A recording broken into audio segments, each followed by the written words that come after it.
سے چیک کروائیں، کیونکہ چیک کرنا ضروری ہے، ورنہ جب تک تو آپ کو پتہ نہیں چلے گا آپ مجھ پہ بھی اٹھا کے فتویٰ لگا دیں گے وہابی ہے۔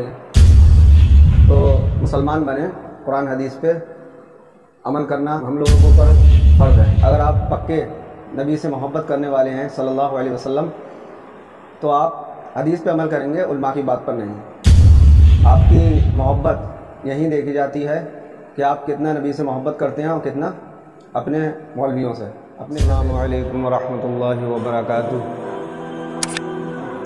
میں آج آپ کو دو حدیث پیش کرتا ہوں کہ رسول اللہ صلی اللہ علیہ وسلم نے فرمایا کہ نہ قبر پر بیٹھا جائے اور نہ اس کی طرف کو روک کر کے نماز پڑھی جائے۔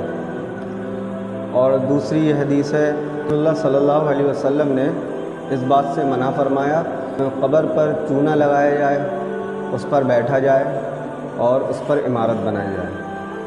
اب آپ دیکھتے ہوں گے کہ اللہ کے نیک ولیوں کی قبروں کو اتنا اونچا بنا دیا جاتا ہے، جبکہ نبی علیہ السلام کا حکم ہے کہ اگر ایک بالش سے اونچی قبر دیکھو تو اسے توڑ دو۔ تو اس میں زیارت والوں کی جو ولی لوگ ہیں ان کی کوئی کمی نہیں ہے، ان پہ اس کا بوال نہیں ہو رہا ہے۔ اب یہ باتیں اگر حدیث میں ہیں تو یہ بات میں مانوں گا۔ یہ حدیث جو ہے یہ کسی وہابی نے نہیں لکھی ہے، اماموں نے لکھی ہیں حدیثیں۔ محمد صلی اللہ علیہ وسلم کے زمانے سے یہ حدیث چلتی آ رہی ہیں، تو یہ لکھنے والا ضروری نہیں ہے وہابی ہو۔ لیکن افسوس کی بات یہ ہے کہ یہ والی حدیث کسی نے نہیں بتائی تھی بریلوی علماؤں میں سے، کیونکہ فرقے کو سپورٹ نہیں کرتی ہے یہ حدیث اس وجہ سے، ورنہ یہ حدیث تو 1400 سال پرانی حدیث ہے اور کتابوں میں موجود تھی، علماؤں نے پڑھی بھی ہوگی، لیکن اس لیے نہیں بتاتے تھے کہ ہمارے فرقے کو سپورٹ نہیں کر رہی ہے یہ حدیث، پورا فرقہ اسی پہ ٹکا ہوا ہے۔ تو یہ جو حدیث ہے، اب آپ سوچیں گے کہ یہ صحابہ اکرام کے سامنے یہ حدیث محمد صلی اللہ علیہ وسلم بیاں کر رہے ہیں۔ اب سوچنے والی بات ہے، لوگ اس سے راستہ نکالیں گے کہ یہ قبروں کے لیے ہیں، مزارات کے لیے نہیں ہے۔ تو مزارات، قبر چیز ایک ہی ہے، نام اس لیے انہوں نے الگ کر دیے ہیں کہ وہ اچھے لوگوں کی ہے، وہ ایک عام انسان کی ہے۔ اب کان آپ یہاں سے پیچھے سے لے جا کے پکڑیں یا ایسی پکڑ لیں، پکڑیں گے کان ہی۔ تو چیز ایک ہی ہے، وہ نیک انسان کی ہے، اس لیے وہ۔ لیکن صحابہ اکرام سے بڑا کون ہے؟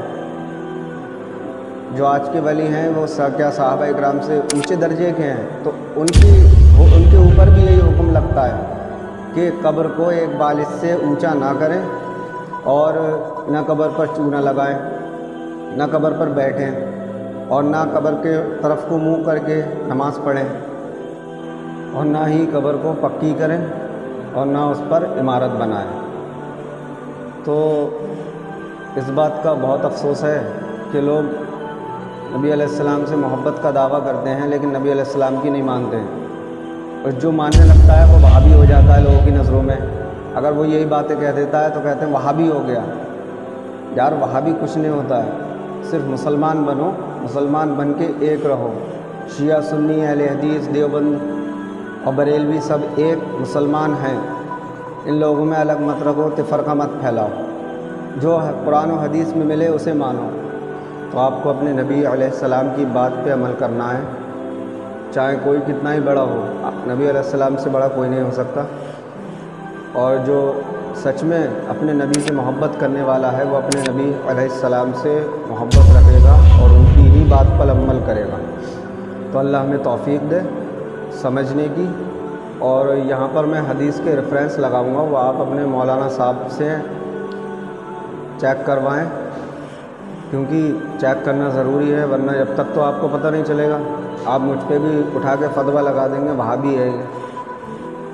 تو مسلمان بنیں، قرآن حدیث پہ عمل کرنا ہم لوگوں کے اوپر فرض ہے۔ اگر آپ پکے نبی سے محبت کرنے والے ہیں صلی اللہ علیہ وسلم تو آپ حدیث پہ عمل کریں گے، علماء کی بات پر نہیں۔ آپ کی محبت یہیں دیکھی جاتی ہے کہ آپ کتنا نبی سے محبت کرتے ہیں اور کتنا اپنے مولویوں سے، اپنے فرقے سے۔ تو اللہ ہم سب کو توفیق دے اور صحیح راستے پہ عمل کرنے کی توفیق عطا فرمائے۔ السلام علیکم ورحمۃ اللہ وبرکاتہ۔